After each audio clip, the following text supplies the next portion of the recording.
Viens chérie, j'ai besoin de toi. Faut pas écouter les ondes. Hein? Dis même je t'aime. Où est le problème? Il faut pas écouter les ondes. D'accord?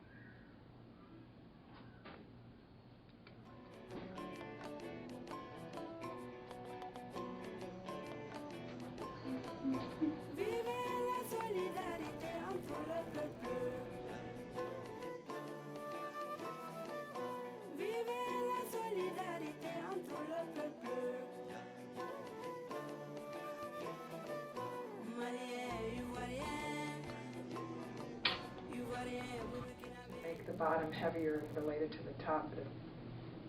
You could take it and go like that one, or... And you know what else you could do? You could do the lead on the bone. You could look directly on the bone. Oh, yeah. You know, don't feel as though you can't touch those or bring those into the body of the piece.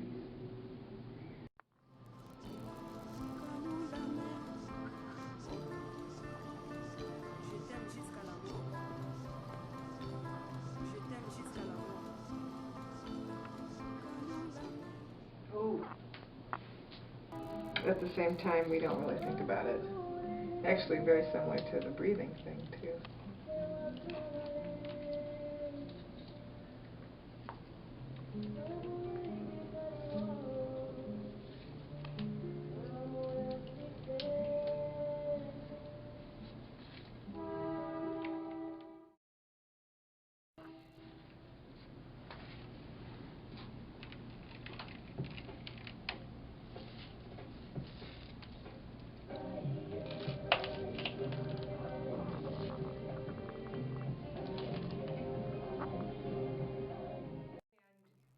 You know, how do people respond?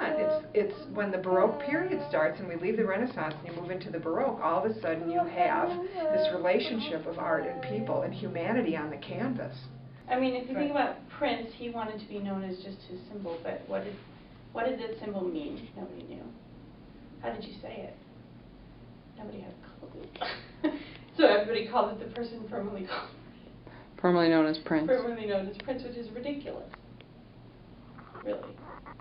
But what was he trying to do? I think he was trying to say that he was something more than Prince. So the symbol forced you to have to think about the fact that he wasn't just this icon or something. But I don't know how that... I mean, in a sense, I think that that's what those do, is that they pull at you to make you think that it's not... It's communicating to you, but what is it communicating? And where is it communicating to? Like, is it communicating up here in your mind, or is it communicating somewhere in your unconscious? Unconscious, I think. But the idea of this is that you're feeling something, but it's not. And this was the conversation we had last time about the fact that you feel something about this, and it's not necessarily. It's not what you articulate. But I wish I remember what we said before, because it seemed to have gotten to it. Because I think I was asking you about what these are saying. Right. And you were saying... Conversations that don't really... that you're not really... You're part of, but not really part of. Or maybe you're part of it, so... I mean, it's like meditation. Like, what are you really doing in meditation, really? You're emptying your mind, but... So, why do you do that? Because you can... Because there's, at some point, a greater understanding through that emptiness of your existence. So maybe the symbols are a pointer to that same thing, except for that they're not silence. They're not silent? Well, I mean, they're silence in the sense that they don't talk, but they're not visually silent. No. Are they sounds? I don't think so. I mean, some of them have sounds attached to them. This last year has been about figuring that out for me, because painting is dead. You keep saying that. And then you keep finding painters. Yeah, that's right. And where do you go after this particular history of painting? And Sue Hammond-West, who had her show, who's, you know, a major inspiration, she of course has been considered a fiber artist and was trained as a fiber artist, and they've been calling what I'm doing fiber, which I don't consider fiber, because fiber artists have a whole nother discipline that they work with, and I have not worked with that discipline. I'm, you know, I'm doing bastardization of fiber.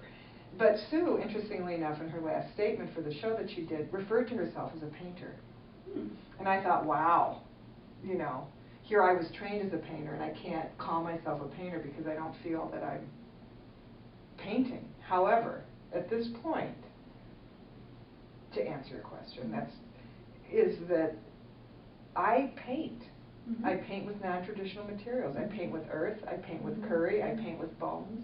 I'm still working on a two-dimensional surface, and I'm very interested in texture, and I'm very interested in movement, and I'm very interested in the grid, and Agnes Martin is a great inspiration of mine. So essentially I'm painting.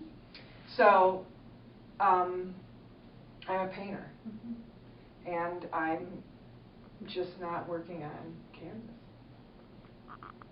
Paint's not touchable, but like an artist, just like, think about Jackson Pollock. I mean, he's like sitting literally in his paint. You know? Yeah, and you know, without being too historical, that changed the whole nature of how people made work from that time on. Right. You know, sort of acknowledging the relationship of the body and the material. Well, it's about essence. What I'm getting is that this is about essence. That's a when good you word. say that you're interested in what people are feeling when they're looking at the work, I think it's about essence, and that tends to be a word that seems to be used more often than not in trying to describe what the viewer is getting out of the work. You know, I'm beginning to think about that, like what's the ritual effect of this work, and not this sacred thing of putting it in this isolated space. And I think that you're working with that essence too, like what do I get when I look at it? And it's like, the more I do them, the more I want to do. Like, 'cause for a while I thought, oh, I'll go back to doing books, but I'm not even interested in going back to books right now anyway, maybe someday. Food for our next project. There you go.